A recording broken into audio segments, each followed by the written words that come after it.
Sorry What about is that. up? We were just listening to our NFL theme music. We were just listening to dun dun dun dun dun dun dun dun dun dun dun dun. What rank your top musics?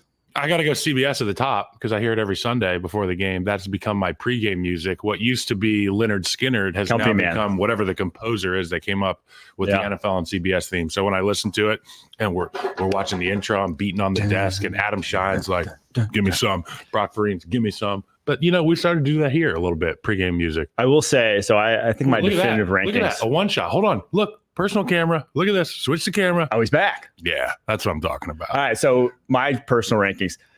You're a company man. I have to say Fox is number one. I'm sorry. I grew up listening to Fox. Okay. Packers I would see games. Dad after I'd hear that music. Noon on a Sunday. The Fox theme song Packers hits. Bears. It takes me back. So that's number one.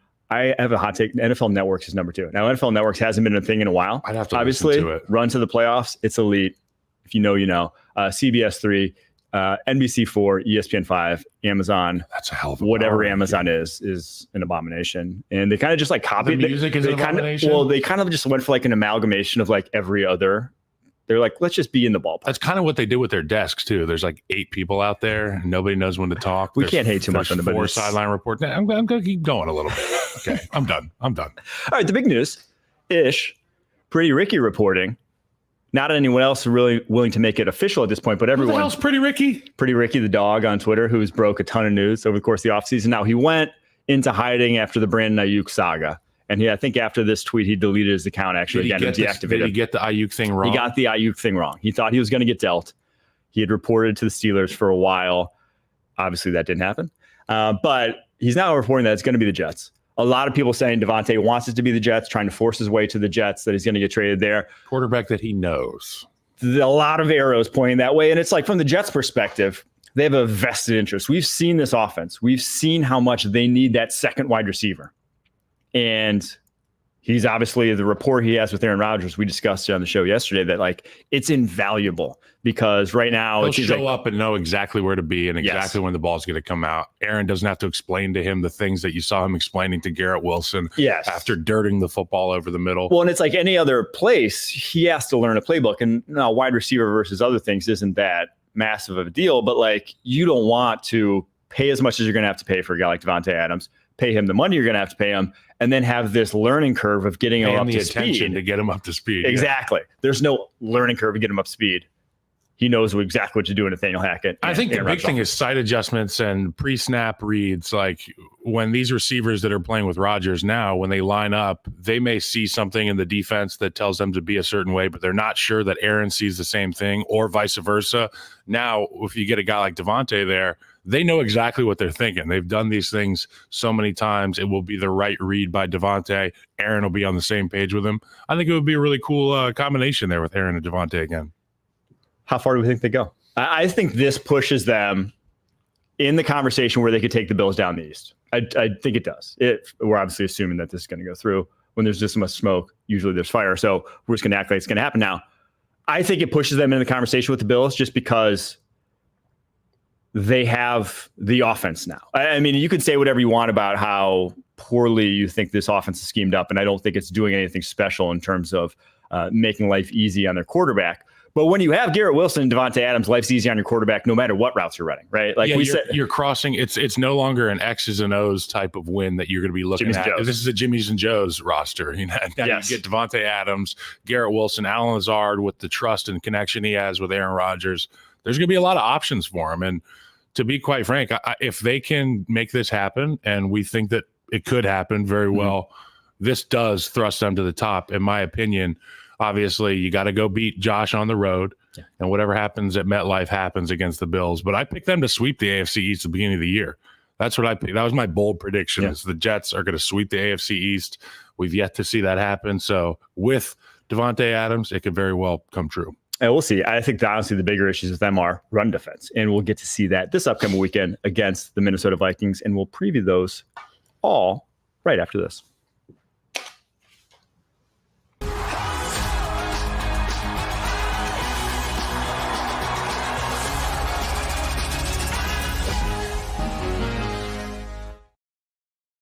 Sunday, it's an NFL on CBS doubleheader with the early slate headlined by two of the game's best QBs going head-to-head. Josh Allen, the Bills, head to Texas to face C.J. Stroud and the Texans. Later, the Packers hit the road against the Rams. Now, that's a CBS Sports Sunday. It all begins at noon Eastern with the NFL Today this Sunday on CBS and streaming on Paramount+. Well, it all begins from 8 to noon with that other pregame show, too. You know, we tee up those guys on NFL Today. We get them greased up, ready to go. It's always fun. Well, it also starts with a little London slate. Yeah, London slate. So we're going to be checking in on games early usually we do the pregame and it's just talking about the games to come. But, this weekend we've got these London games. We're going to be talking about action during that show. It'll be a lot of fun. Show obviously brought to you by FanDuel Sportsbook. Make every moment more. And with that in mind, we're going to review our locks of the week a week ago, where you had another toughie. Not good. 1 out of 2 on the week. Houston and the Jets Mother Nature did not cover. Cincinnati, Carolina did hit the over. Cincinnati, like we said, they're an over team this year. Mine, I got lucky this week. I'm going to keep it real. Those were some sweats if you followed my bets. Romeo Doubs should have had it in the first half. Had a play overturned, had gone over already, has the play overturned, comes back. He gets a 10-yard grab with like 40 seconds on the clock to get 39 yards that game. So, I'll take it. I was also kind of pissed because I bet that one, and then I put him in a parlay, and it had moved up to 40, and that was the only one I didn't hit in the parlay in that game. So that one hurt, sadly. Tennessee, Miami, they needed that weird ass whatever happened at the end, the new kickoff rule, going too far, them getting the ball at the 10-yard line somehow, one of the most insane. Still just get it at the 10-yard line apparently if you don't kick it off correctly. And then they also went for it on 4th down, and Tony Pollard saved my butt there, going over 36.5. But 3 for 3 with the Tetons. We're cooking with our locks, and we'll get to those at the end of this show. Tampa Bay at Atlanta, Thursday Night Football. Let's go. Falcons, 1.5-point favorites in this one. A little surprising, but there are some big injuries for the Tampa Bay Bucks. They are a little beat up right now. Luke Gedeke, right tackle, out. Antoine Winfield, out. Kalijah Kancey, DT, out. Trey Palmer, Jalen McMillan, wide receiver 3 is there, out. Flip side, Atlanta Falcons linebacker Troy Anderson himself is out as well. 2 injuries on the O-line there. Still getting back on the offensive line, trying to get back that initial group. Tampa Bay Bucks, though, they get a lot of these tick marks. Head coach, I called it a wash at this point, not knowing really what we have with Raheem Morris. Quarterback and wide receivers, though, still go the Bucks' way. Backfield, giving it to Atlanta, but then line of scrimmage, I still think the Bucks win big in this one. Falcons only 4 sacks all year long. They have the fewest amount of sacks in the NFL. Linebackers go the Bucks' way, especially with Troy Anderson out. And then secondary, obviously with Antoine Winfield out, I still called it a tie. I think this Bucs secondary has been playing some lights out football. I really like what they have in the rookie Tyke Smith. I love what I've seen from Zion McCollum this year. So I love that cornerback group, even if their safeties aren't as great. Whereas the Falcons, I love their safeties, even if they don't really have many corners outside of AJ Terrell. So not a lot of ticks going the Falcons' way. And truthfully, even with the injuries that the Bucs have, I still think I see them taking this one. Yeah, I like the Bucs. I like the Bucs in this one a lot. I mean, we never know how good Baker Mayfield's going to look. You know that some days he's going to look, average or a little bit above average. And then some weeks he comes out and he's on fire and he can't miss. And I think when you're going to Atlanta, you're going on the road, you want to prove yourself to this opponent. You heard about the Falcons all offseason. The Bucs are one of those teams that a lot of people, including myself, were quiet on. We didn't talk a lot about the Bucs, but obviously we can see when they strike fire, I mean, it's dangerous for the opposing team. Well, Baker specifically is one of the quarterbacks in the league who has the biggest gap between when he's kept clean and when he's under pressure. Like his negative plays are almost entirely a result of pressure, of him collapsing pockets, blitzes getting in his face.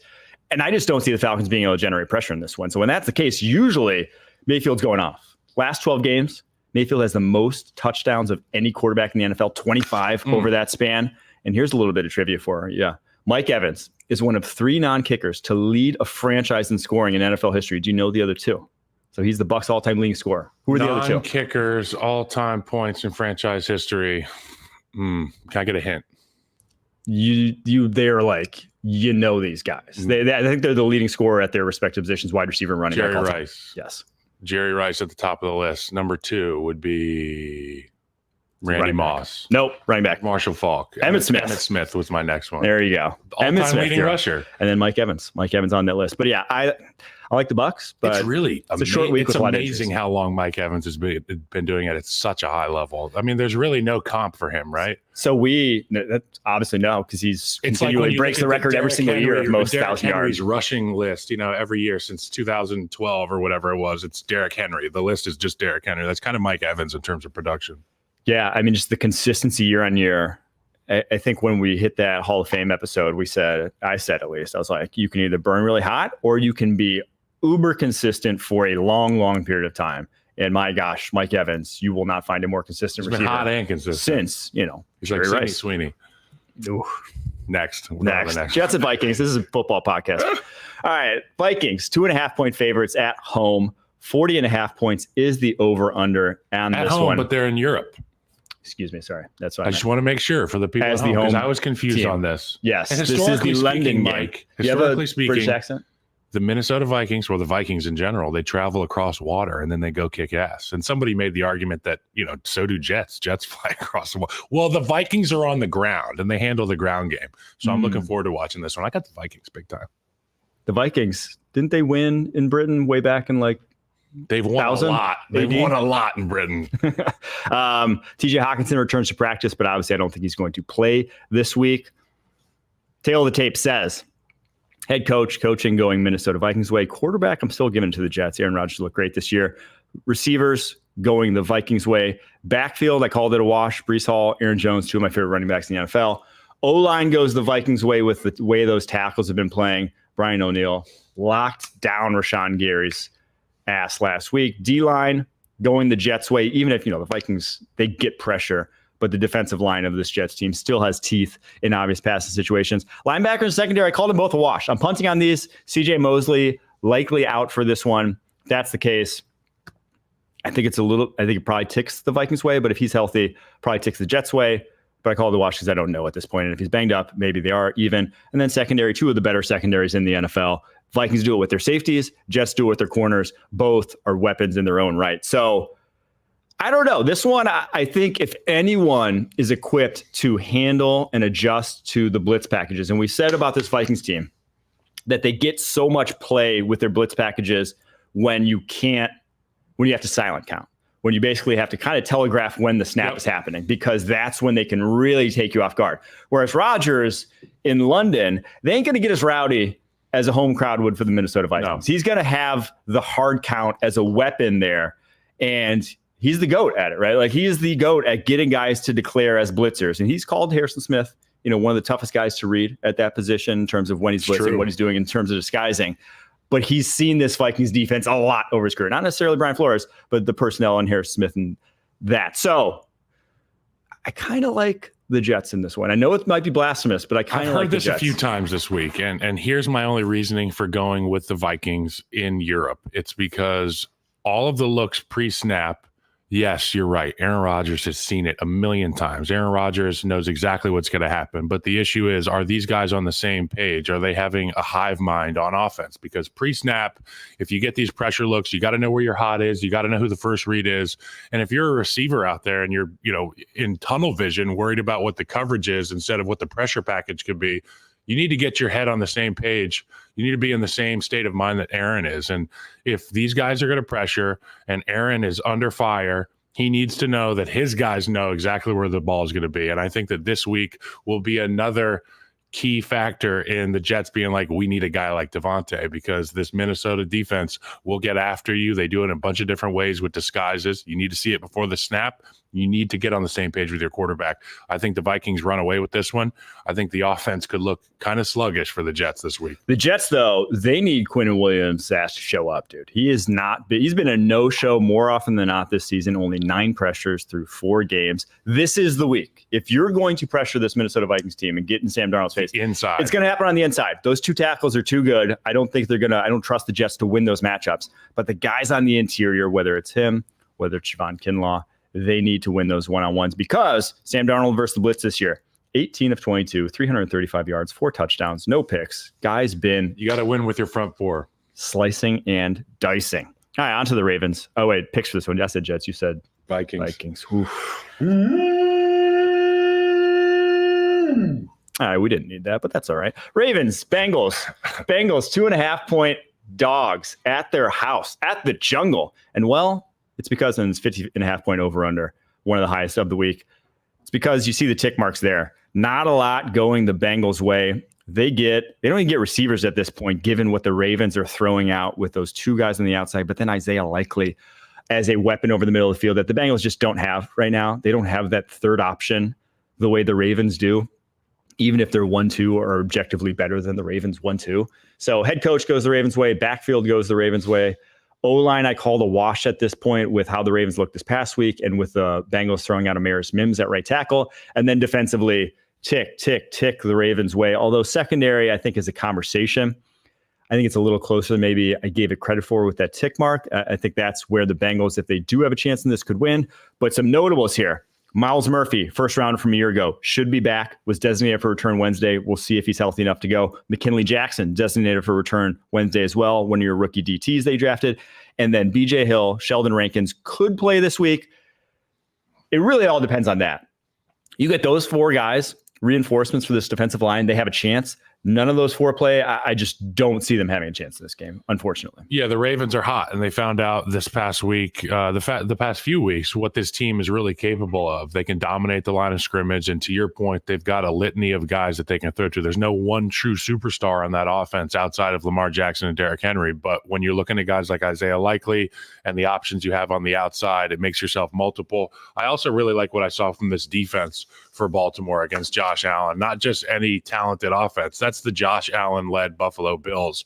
And for them to go out there and put so much pressure on him, it leads me to believe that they're going to try to really get after Joe Burrow, put pressure on him, and make the onus on the guys on the back end. But, with Amarius Mims at right tackle, it could get sketchy. We've yet to see him really look the true part of an NFL right tackle. He is getting better, but it takes a while. It takes a lot of reps. And at the end of the day, I think this thing could go under. I really do. I know that part of me wants to say, well, the Bengals can score points and so can the Ravens. But at the end of the day, I think the Ravens are really going to slow down the Bengals offense this week and give me the Ravens. First off, I love how you said no true superstar on this offense outside of the two true superstars on this offense and Derrick Henry. I know, I was kidding. I'm talking about in the backfield, you've got superstars, but on the edge, you have guys you can throw to. Yes. You have people you can rely on, and it's very much a three-headed. Great. And when I think about the Bengals, I think about two superstars on the outside and then one standing on his own in the backfield. So the difference in the offenses is just that. I will say this about Derrick Henry, Lamar Jackson, 788 rushing yards through 4 games, most by a quarterback running back duo in NFL history. Not too surprising, given it's like one of the most formidable quarterback running back rushing duos in NFL history. But the one thing that really sways is my heart says Bengals bounce back. This offense is going to be tough to stop. But the one matchup I hate for the Cincinnati Bengals, Kyle Van Noy against Amaris Mims. He is a crafty vet that thrives against situations like this. He sets guys up so well. One thing Van Noy does, he doesn't come into the first quarter thinking I'm going to beat you right now. He sets up his second, third, and fourth quarter moves with first quarter setups. I mean, he's rushing outside. He's threatening your edge. Next thing you know, you overset. The minute you overset, Kyle Van Noy goes up and under. And that is a huge, huge leak to your confidence. And he knows exactly what he's doing. That's why he's in this locker room. And he's the exact type of rusher that, we saw last week against Spencer Brown. Those taller tackles that want to just play a physical game, that want to you to attack them through their chest. That's how they, it's what Amaris Mims is. Kind of rush.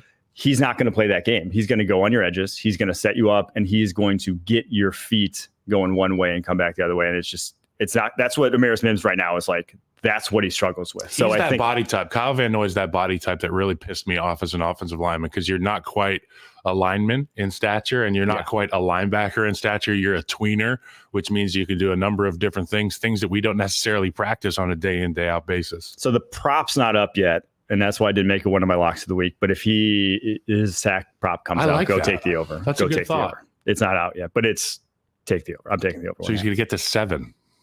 He'll get 2, get to 7. All right. Panthers at Bears. I also say it because Bengals didn't really help him out last week. Oh, last bit about the Ravens. Yeah. I really like what they did with their offensive line. We talked about this earlier in the week, but just remember that going into this game, they did make some changes on the O-line. They put McCarry at left guard. They bought Rosen Garden at the right tackle position. He looked good. So I think, I was really concerned about the line as a whole, but they've made some changes, and I like their protection plan. And it's also matchups. It's like Rosengard's going against Sam Hubbard. That's not, that's week versus week, whereas your best tackle, Ryan Stanley, your best offensive lineman, Ryan Stanley, is going up against their best pass rusher, so that usually helps out Trey Henderson. All right, Panthers traveling to Chicago to face the Bears. Bears 4.5-point favorites here. 41.5 points is the over/under, and a lot of these tick marks going the Bears' way, except for quarterback and O-line. I got the Panthers' way. Dalton's look great in this Carolina offense. Obviously hasn't faced much in the way of like elite defenses the way Chicago's ready to bring it, but they're coming this weekend. That's the thing. D-line, linebackers, secondary, all going the Bears' way. And then obviously, that's the gap. Just the tick mark says it's the Bears, but the gap between all of those is drastic. And that's where I just see this game. The Bear, everyone's put up points in the Panthers. This is if Caleb Williams is going to get it right and going to start to look the part, this is the week it's got to happen. Yeah, and I think that the Chicago Bears have done such a great job generating pressure from the second and third levels of their defense. I think this could be the week where they just take away what Andy Dalton wants on the back end and let those big four up front eat. I really like what Dexter's been doing at the line of scrimmage, a dominant player, getting better from year to year. I just love the Bears in this one. I love the Bears, and I think this is the week where Caleb really, truly looks like the guy. Kevon Dexter, I wouldn't call him a dominant player yet. He's been dominating relative to last year. He's gotten, I'd say, 30% better than last year. And I liked him last year. Yeah, he's a winner on the inside. I love the style of play that he comes with. Andrew Billings is the guy who's Andrew Billings is a junkyard dog. Yeah. Okay. When I think about guys like Eddie Goldman and Akeem Hicks that I played with in Chicago that just owned their space. And not only that, they were pushing you into your space. Andrew Billings does that week to week. And he is the guy that we need to talk about more. I got Bears. Yeah, it's an easy pick. All right. Now it's time for the Helmets. Now Stacks. Andy Dalton's going to ball out. It's a revenge game against the Bears. Helmet Stack segment where we discuss the QB and receiver duos to keep an eye on this upcoming weekend. Brought to you by Hellman's Real Mayonnaise. May your dip be creamy and your quarterback dreamy. My quarterback and wide receiver this week is none other than Joe Flacco and Josh Downs. Now, it's not confirmed that Joe Flacco is going to be playing. They're fun. But should he, and I think he will be, if you're the Colts, why rush Anthony Richardson back with what looked like a pretty tough injury? We're not going to see Anthony Richardson. But that duo, 7 catches, 71 yards, and just over 3 quarters last week. And they're facing a Jags team that, 1, still plays a ton of man coverage, 2, doesn't have a slot corner worth a damn. And so you have that, and you have 2 backup linebackers in the game now this week again for this Jags team. That's a matchup that I'm feeding him all day long, and Joe Flacco will. That's the kind of guy he is. That's why this receiver core looked a lot better once he came in. He found him in so many situations that to me looked to be off schedule. They weren't extremely late, but somewhere down the field, Flacco finds Downs. Downs has his eyes on Joe Flacco, and it just was like time and time again last week. It made their offense look a lot more easy and simplistic when Downs gets the football. Well, and Downs, what they do with him is basically just kind of ISO him in the slot and let him option route. That's what he did at North Carolina. They're just so dangerous at. And it's impossible to stick with that guy. He's got that jitterbug quality in the short area game that just, if you don't know which way he's going, he gets to read you and choose, you're toast. You're just toast. And Flacco's going to hit him a bunch. So that's why we love that matchup. Last week's Nico Collins, CJ Stroud, that was like the one of the weekend. So I'm hoping to go 2 for 2 here. All right. This has been the Hellman Stack segment. I've actually got the Jags in this one. Oh, no. All that being said.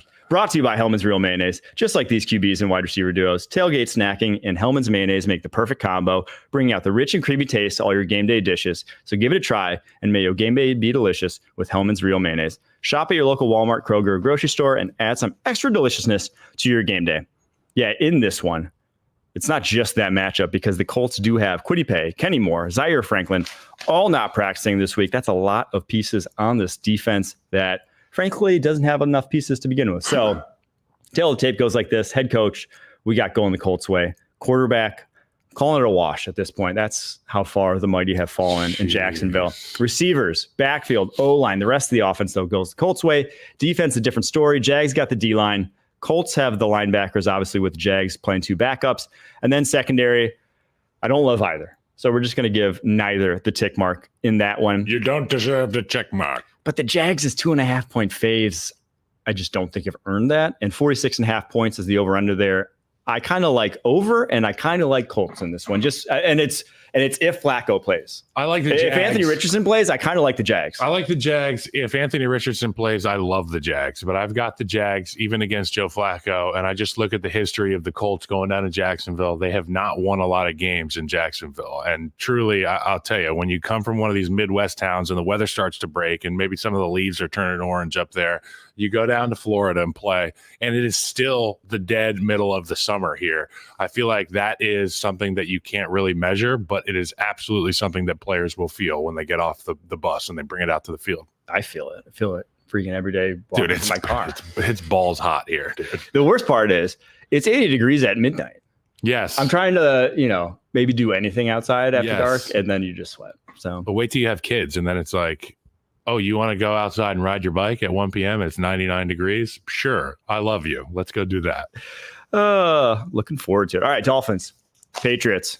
Patriots favored 1.5 points. It's in New England. 36.5 points is the over-under, and I'm going to keep it real with you. I still like the under. 36.5 points is a lot for this Dolphins team right now to score, and a lot for this Patriots team right now to score.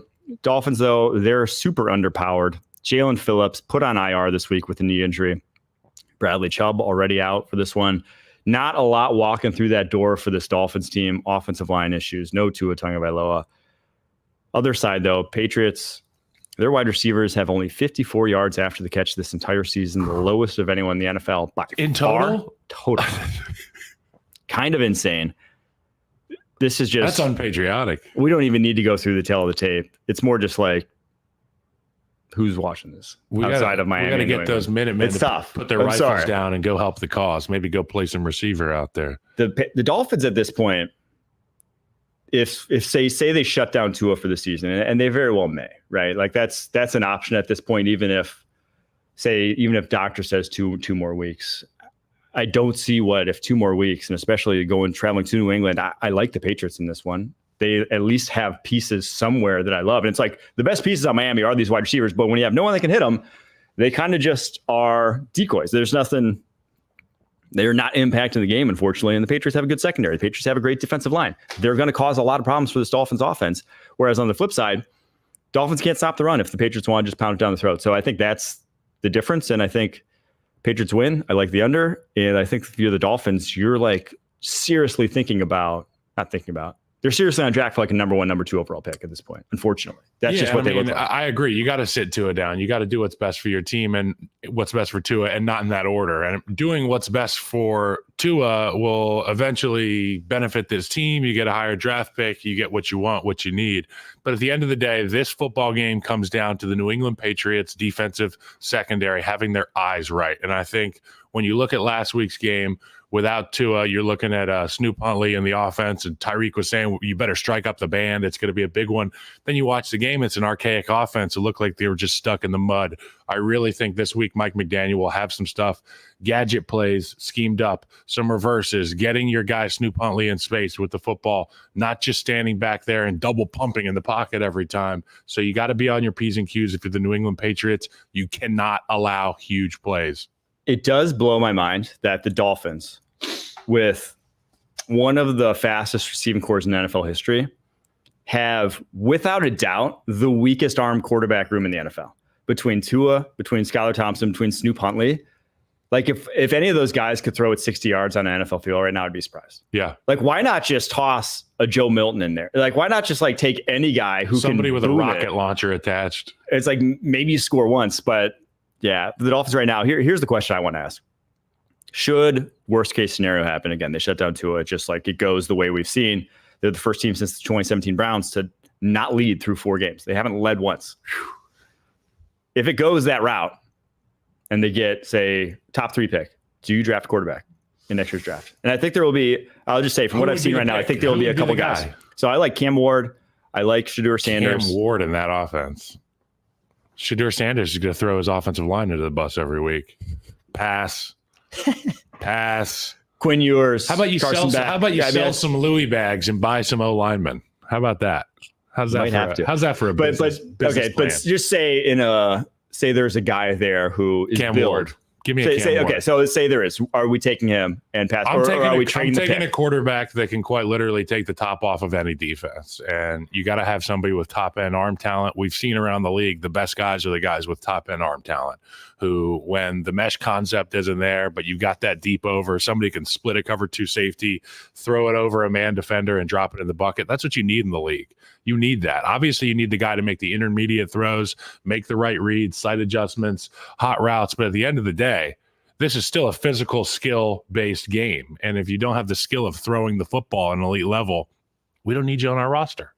We don't need you on our roster. All right. Yeah, You're drafting. I'm drafting a quarterback. Yeah. So you can't ignore the concussions at this point. That was one of the weakest hits I've seen produce the fencing response. It's like repeating that. It's like, that is terrifying to me if I'm just like, even if he gets a full clearance of play, that like any small, whatever routine hit can result in your season going down the drain yet again.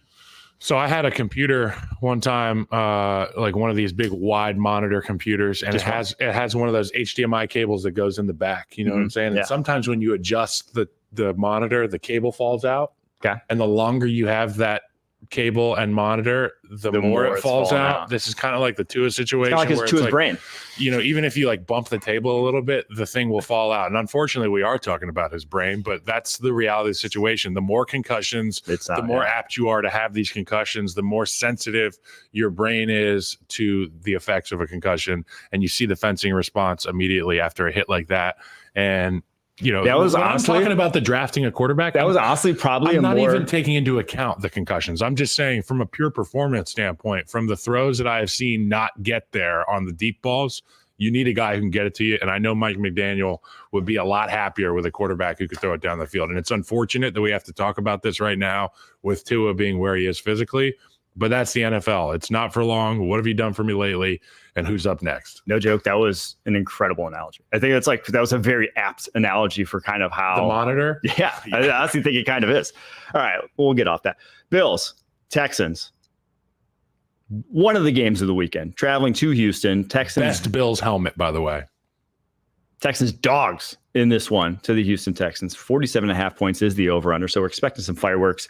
And it's because Bills still banged up defensively. Terrell Bernard, Teron Johnson, your linebacker and your slot corner, limited participants. Taylor Rapp, not practicing with a concussion yesterday. Khalil Shakir hit by a train the other night. Khalil Shakir, ankle injury, didn't practice. So a lot of injuries there. Joe Mixon still not practicing. Tank Dell limited. So some weapons for the Texans may not play as well. Those things are to monitor. Tail of the tape here, though. Head coach, we're calling it a wash at this point, even if I'm maybe leaning the Bills a little bit at this point. Quarterback, give me the Bills. Receivers, though, give me the Texans. Backfield, O-line, give me the Bills, especially with Mixon out. D-line, give me the Bills, but then linebacker, secondary, give me the Texans. I think that's Mixon's really still out. Is Pierce out? He hasn't practiced. So we're getting Akers again. Yeah, we're getting another dose of Akers, who looked to be pretty good last week. There was some health issues, obviously, the last few years. He's had 2 Achilles, correct? Yes. 2 Achilles. That's brutal. But CJ Stroud, Nico Collins, can't stop us. You can try. You can line up whatever kind of coverage you want. That's how I feel in this one. You can do anything you want. It's going to be the Nico Collins show. That's just the way it is. And for Josh Allen, you got to get back on track. You got to get your mojo back. And I knew that they lost their mojo a little bit when they're trying trick plays this past week. Don't run trick plays with Josh Allen. We're not tricking anybody, okay? This is the guy who should be leading the MVP votes, yada, yada, yada. Let's go win the football game. But I'm going to pick the Texans here. I'm picking the Texans too. I don't know if I love like that pick. The pick I love is the over. I think this is going to look like an old school track meet, circa like 2018, 2020, 2019, that era where when 2 quarterbacks met like this, the final score was 35-32. You know, the final score ended up big time. And I think that's what we see in this one, just because I don't trust the Texans defense. I don't trust the Bills defense after what we saw a week ago. It's like Rams Chiefs, that one Monday night game. Oh, I mean, that was in the 40s, 57 right? or something. It was the 50s. Well, that was like the best game of all time, right? We could be looking at that. I don't think we get up to that point, but I think looking at 35-42. I think we see a real deal shootout in this one. I lean Texans, But obviously, like when you got the quarterback at the end, Josh Allen, if he's got the ball in his hands, I think they're going down scoring. All right, Colts traveling to Jacksonville, face the Jags. We did that one right. Excuse me. Browns traveling to the Commanders. I'm off of my notes. I was like, we got to talk about the Jags again? No, I don't know why. Commanders, 3.5-point favorites at home. 43.5 points is the over-under in this one. Tail of the tape, quarterback, obviously the Commanders' way. Receivers, though, still giving it to the Browns, but the backfield offensive line, easily Commanders. But here's where it becomes a game. Defense, every single tick mark going the Browns' way. This is, I think, objectively the best defense that Jaden Daniels faced in his young career. And I think the biggest thing to note here is that the Browns are the man coverage heaviest team in the NFL. And when you think about Cliff Kingsbury's offense and what they've done in terms of wide screens, RPOs to really keep them on schedule, an RPO doesn't work against man coverage. No, because we're flying downhill. There's no conflict defender to read who's in zone, who has to play the run or play the pass. It's like, no, those guys are looking at their wide receivers the whole time. Yep. So there's no way of tricking them with that mesh point action to get their eyes somewhere else to get in behind them. No, they're just going to run with those wide receivers. So I expect a heavy dose of man coverage from the Browns, kind of take away a lot of the things that Cliff wants to do. They can play a little left-handed, but the biggest thing is just, are the Commanders just going to run it down their throat then? I think that's where the Commanders, I see them taking this game. I still do like their side just because it's hard to like the Browns side at this point with how banged up their O-line is, with the way Deshaun Watson's playing. Washington under. Oh, you like the under? I like the under. Oh, 43.5. He's going under. I don't like either side. I just don't love it just because this is such a new thing. He's still a rookie, right? And it's just something that's different from what he's seen and the pressure they can bring. Side of the field. He's been throwing a lot to the right side of the field. You can see it with all the Twitter tough guys in the Chicago Bears Twitter space. Oh, dude, Chicago Bears Twitter are breaking down his passing charts. Take away the right side of the field, and he will complete passes. Like it's a general looking at pieces on of war. They're like, that's not far enough. That's not what an elite quarterback does. Yes. He doesn't have firepower here. Why don't we just sit this one out, guys? Why don't we just sit this one out and watch how it pans out? Yeah, I do have the Commanders. I've got them in the under. I like Jaden Daniels, and I think we're going to be obviously seeing a challenge from this Browns defense that the Commanders haven't played against. I think it's going to be a big game for this offensive line and find out a lot about this team. All right, we're going to take a quick little break here. After that, going to get to the 4 p.m. slate, the Sunday night football, and the Monday night. The witching hour. It's a team almost too good to be true. You guys ain't ready for us. Kick your game day off right as the Tops team tackles all the biggest headlines around the league. Who's got 2 thumbs and loves this next segment? Sunday mornings on CBS Sports Network. Cardinals traveling to the 49ers. 49ers 7.5-point favorites here. And if you see the tick marks on your screen, if you're watching on YouTube, every single one except for the backfield tick mark going the 49ers way. And even that one, not sure it's like an edge that I give to the Cardinals anyway. European doctors is a new check mark too, maybe. European medical. Yeah. Well, when he gets back, hopefully. That's a tick mark in the 49ers favor. We'll see.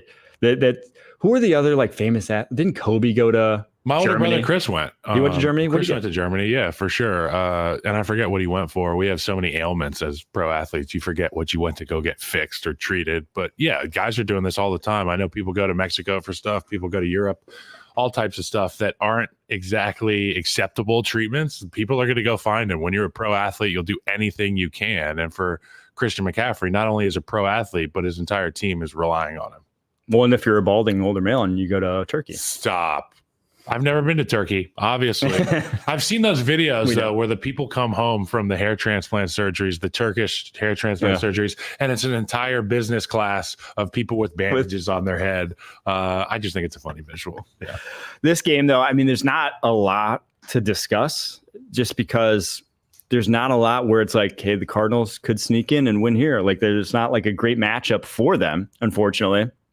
I think if they do win this game, keep it close, they're going to have to run the football. That's how you want to attack this 49ers team. They're going to have to run it effectively. I would get Kyler a little bit more involved in the running game. I think the drop back passing game has left a little to be desired here. You get Kyler on the edges, you force Fred Warner's hand, whether he wants to become a run support defender or whether he wants to continue to be a ball hawk on the back end. And obviously we've talked about Fred Warner as the DPOY and the guy who just flashes every single play. He plays the game at a different speed. If I'm Kyler Murray, I'm going to use that speed in which you play against yourself, take the ball outside the pocket, force their hand on the defense, make a decision. And then just like in Madden, when you run out, these guys on the second level have to make a decision. I'm either going to go chase Kyler Murray, who is a legitimate threat, or I'm going to stay patient and let that defensive line rally to the football. That's going to be the story of the game. And to your point about the run game, when you involve a guy like Kyler Murray, defense has to show their hand. But with 49ers, when they're at full strength, and obviously you got George Kittle, Deebo Samuel coming back last week, they're just kind of a house. And I think the thing people don't really talk about is that Purdy is still young and really good. And getting we just think, oh, he was so good right away that just like that's how good he is, right? Yep. I think this is like the best we've seen him look at quarterback position quite easily. Obviously, outside of that Vikings game where the most unappreciated quarterback in the league relative to their success, fairly easily. Yeah. Just no one don't think it's Caleb wants Williams to believe. Okay. Well, what kind of a success do they have? Just making sure. But yeah, 7.5's a lot. It's a divisional game. I'm probably not going to like either way. If anything, 49.5 points, I could lean over on that one. I do think we'll see points put on the scoreboard. I just think the 49ers could themselves put like 40 on the board in this one, just with the way this Cardinals defense has looked of late. Marvin Harrison, balling still. He's the real deal. Let's hope. All right, Raiders traveling to Denver to face the Broncos. The likely Davante Adams list. There is going to be a fight in this game. There will be a fight in this game. This is AFC West. This is the Raiders trying to figure out who they are and a bunch of guys trying to prove to their coach how tough and committed they are. The Broncos, they're well coached. They're also a really tough team. Don't sell them short on toughness. I think you could definitely see a fight in this game. Tail of the tape says there's a lot of evenly matched up matchups here with head coach going the Broncos' way, quarterback and receivers, though, going the Raiders' way. That's even without Davante Adams, in my opinion. Backfield going the Broncos' way. O-line, though, going the Raiders' way, with the Broncos O-line a little bit banged up. D-line, Broncos' way. Max Crosby banged up himself. Linebackers, Raiders' way, and then secondary, Broncos' way. But the big things here, D-line, secondary, this Broncos defense is kind of a house right now. A little bit underrated. I just don't see the Raiders scoring points. That's why this is the lowest over-under total of the weekend, 35.5 points. I kind of like the Broncos. I kind of like them big in this one, honestly. I think. I love the Broncos in this one. Yeah. I think they end up winning by touchdown plus.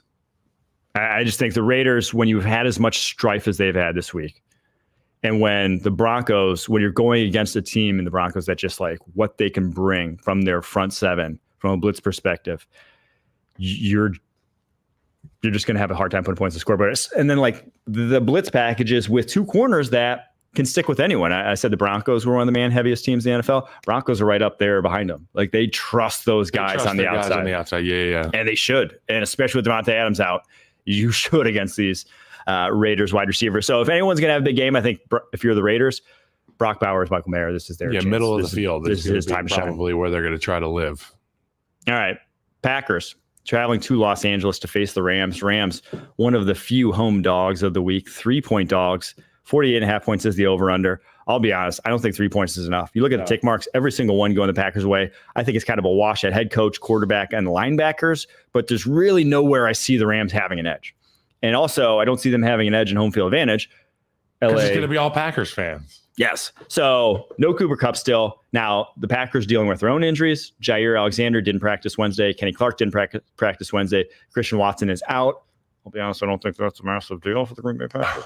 But this Green Bay team, I think we saw the second half of last week when Love got comfortable again. It's like, that's who they can be. They were humming. That's who they can be. And they were marginally close to being humming in the first half, but a couple missed. Oh, yeah. It really was just like next thing you know, it's 7-0, 14-0. Oh my God, they have 21 points. Yeah. Let's get this thing back. Jordan Love looks good. I'm not panicking at all on the Packers. They're a lot of fun to watch. Obviously, we all love Matt LaFleur and Sean McVay. But look, LaFleur's got more to work with here. LaFleur's got a lot more to work with, and the Packers are playing for something. They're playing to make a real run at this thing. Rams are still trying to figure out who they are. All right, Giants traveling to Seattle to face the Seahawks. Seahawks 6.5-point favorites in this one. 43.5 points is the over-under.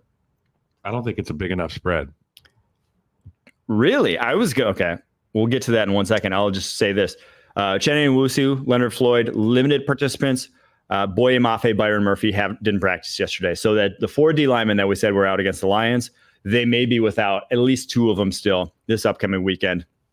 A lot of tick marks going the Seahawks way, though, still. Quarterback, receivers, backfield. But why I am not only picking the Giants to cover the spread, but picking them to win outright. O-line, D-line, and specifically that D-line tick mark, where I think they are going to hand the Seahawks offensive line their own butts. That's a dominant group. But the thing I love about the Seahawks, they can spread you out. They can get rid of the ball quickly, and they've got guys on the outside who can catch it immediately. And obviously with a matchup like DK Metcalf against anybody, Tyler Lockett finding his way in the middle of the field, nobody can ever tackle Tyler Lockett. So I know he's going to be available at all times. But look, I love the D-line from the Giants, and they have been frustrating offensive lines all year. But at the end of the day, I think a good, smart quarterback with arm talent and receivers on the outside trumps that any day of the week. Give me the Giants. Give me the Seahawks to cover. Giants since week 1, obviously the Vikings game. 20 points or less in all 3 games since then. I think it's defense wildly underrated, even if they are banged up in the secondary. Andrew Phillips, obviously Dory Jackson. Malik-less Giants, dude. Doesn't matter. Malik-less. Give me the Giants. All right, on to Sunday Night Football. Cowboys traveling to Pittsburgh to face the Steelers. Cowboys, some big injuries in this one. DeMarcus Lawrence goes on IR with foot injury. Micah Parsons, doubtful, was seen in a boot on Monday. Yeah, he ain't going. No Brandon Cooks, knee injury. But for the Steelers, no Alex Highsmith. Obviously, that's not a massive deal. But it's big. And then no James Daniels, unfortunately, torn Achilles, one of their best offensive linemen, really if not their best offensive lineman this season. Guard text him. Goes on IR, out for the season. James Daniels, love you. Hope you're feeling okay, buddy. You can't get that content anywhere else. I'll send you a box of chocolates. How nice of you. All right, tail of the tape. Head coach going the Steelers' way. Quarterback, receivers, though, going the Cowboys' way. Steelers get the backfield tick mark. Cowboys get the O-line tick mark, especially then without Daniels, without Troy Fautanu. That's going to be difficult to replace. But then Steelers getting all the tick marks on the defensive side of the ball. And I think no Micah Parsons, no DeMarcus Lawrence. I'm hitting like panic button for this Cowboys defense because it's like that was your defense. Yep. The one thing you could hang your hat on was when it's 3rd and long, get after him. It's lights out. No longer the case, especially in this game. Who's going to corral Justin Fields? I don't know if anyone. I think about the struggling that the Steelers have done in terms of going 3 and out on offense. They were near the tops in the league and going 3 and out. And last week, I liked what I saw from the Steelers battling back against the Colts, not able to pull out a win. But Justin Fields is, to me, proving himself to be improving every week. And he is the unquestioned leader of that team. I love the defense. I love the identity. It's a real team that has an identity in Pittsburgh. They got smacked around a little bit last week. I don't anticipate them getting smacked around defensively in prime time. And look for Justin Fields to have a big game, man. Look for people to really be excited about watching the Steelers team dominate the Cowboys in prime time. I think so too. I do. Okay, good. All right, Monday Night Football. Last one. Saints traveling to the Chiefs. Chiefs 5.5 point favorites. 43.5 points is the over-under. This line's too big. Clyde Edwards-Helaire coming back to practice. Tick marks. Quarterback, head coach, obviously going the Chiefs' way. Receivers, backfield, though, going the Saints' way. Offensive line, with how bagged up the Saints are, give it to the Chiefs. Defensive line, I called it a wash. Linebackers to the Chiefs, and then secondary, well, I called that one a wash too. So not a lot of places the Saints really have a mismatch. I would like this a lot better if they were fully healthy along their offensive line, which they are obviously not. Like if they were, I'm for sure betting the Saints in that one. Even still, I don't love 5.5 points for the Chiefs against a lot of teams right now. They're just not playing that great of football on the offensive side of the ball. So yeah, I think I'll lean Saints. 5.5's a lot, especially for a team that can keep your offense off the field with their running game. When the Saints are operating the way they want to operate, it's going to be a lot of Patrick Mahomes standing on the sideline, trying to corral Alvin Kamara on the field. At the end of the day, I hate to do this. There's been too many injuries for the Chiefs. There's been too much going on in terms of, Rashee Rice, and is Kelsey still the guy? I think he's still the guy. You'll see in my locks. I still think Kelsey's the guy. But at the end of the day, I think the Saints cover the 5.5 points. Give me the Saints in this one. Chiefs could win. It's going to be a 3-point game. It's going to be a 2-point game, win or lose for the Chiefs. All right. My locks of the week. And I hate to do this, but I have to give credit to some NFC North rivals here. Aaron Jones, I'm going over 64.5 rushing yards against that Jets defense. You probably got the bad turf over there. Defense going to be tough to get their footing. That one cut, he gets upfield. He's going over that. That's where you can attack this Jets team. Zach Moss, though, Cincinnati Bengals, I'm going under his 45.5 yards. I think they give Chase Brown more carries in that Bengals offense, and then they're facing the Ravens rush defense. That's allowed just over 200 yards all season long on the ground. The best run defense in the NFL so far this season in a pure yardage perspective. And then I'm going to hold the nose and take the Bears at home. 3.5 point favorites against the Carolina Panthers. Love that pick. Those are my locks of the week. And they got all their picks too. That's hilarious. So for me, I'm going Minnesota -2.5 in London versus the New York Jets. Minnesota Vikings, historically, they travel across water and kick some ass. Then I've got the under in the Las Vegas-Denver game. What's not written there is I'm also picking Denver. Travis Kelce going to get over 5.5 receptions versus the Saints. I mean, who else are they going to throw the ball to, Mike? Those are my locks. Let's hope we do better this week. Yeah, Sky Moore. Yeah. Well, he'll just drop it. But all right, there you have it. Locks of the week. We'll be back on Monday, breaking down every single game we saw from the weekend. Show your boots, Mike. We both got boots on today. Boot gang. Hey, haters. Holla. We'll see you next time. Go Brewers.